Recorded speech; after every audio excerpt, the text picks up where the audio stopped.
Introduction to Acronyms, Eponyms, Homonyms, Multiples, and Plurals in Medical Terminology. Hello, and welcome to the lesson on Acronyms, Eponyms, Homonyms, Multiples, and Plurals in Medical Terminology. Today, we will explore some important aspects of medical terminology. Acronyms, Eponyms, Homonyms, Multiples, and Plurals. Understanding these will help you enhance your communication skills in both clinical and academic settings. Let's get started. Introduction to acronyms.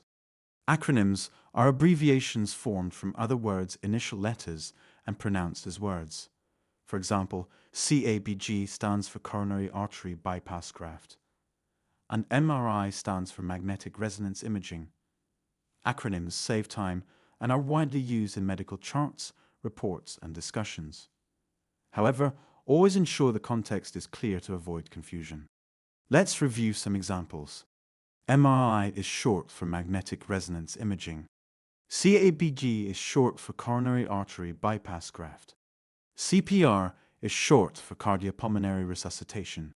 DOB is short for date of birth. And BP is short for blood pressure.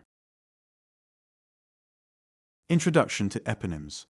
Eponyms are terms named after people, often the discoverer or an individual associated with a disease or procedure. For example, Parkinson's disease is named after James Parkinson, and the APGAR score comes from Virginia APGAR. While eponyms honor medicine contributors, remember that their usage is slowly declining in favor of descriptive terminology. Let's review some examples. Parkinson's disease was named after James Parkinson. APGAR score was named after Virginia APGAR. Alzheimer's disease was named after Alois Alzheimer. Caesarean section was derived from Julius Caesar, disputed origin. And Graves' disease was named after Robert J. Graves.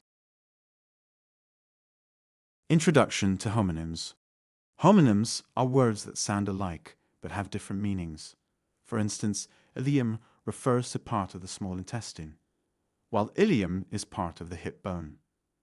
Precision is critical in medicine, so always clarify spelling and context to avoid errors. Let's look at some examples. Ileum, part of the small intestine, versus ilium, part of the hip bone. Brachial, arm-related, versus branchial, gill-related. Malleus, ear bone, versus malleolus, ankle bone. Discrete, tactful, versus discrete, separate. Multiples in medical terminology. Medical terminology often includes multiples, referring to more than one of a similar structure or item. For example, alveoli is the plural of alveolus, and bacteria is the plural of bacterium. Always consider the singular and plural forms in documentation and communication. Plurals in medical terminology. Plurals in medical terminology can be tricky because they don't always follow standard English rules. Let's go over some examples. Words ending in US, like nucleus, become nuclei. Words ending in A, like vertebra, become vertebrae. Words ending in IS, like diagnosis, becomes diagnosis.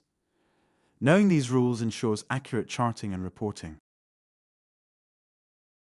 Importance of accuracy in medical terminology. Why is this important? Misusing any of these terms, whether acronyms, eponyms, or plurals, can lead to significant misunderstandings in patient care. As future healthcare professionals, your responsibility is to communicate with clarity and precision. Let's review. To summarize, acronyms, eponyms, homonyms, multiples, and plurals are essential elements of medical language. Mastery of these ensures clear communication and minimizes errors in patient care. Thank you for your attention today. Remember, precision in medical terminology is a skill that will set you apart as a healthcare professional. I encourage you to keep practicing and exploring these terms.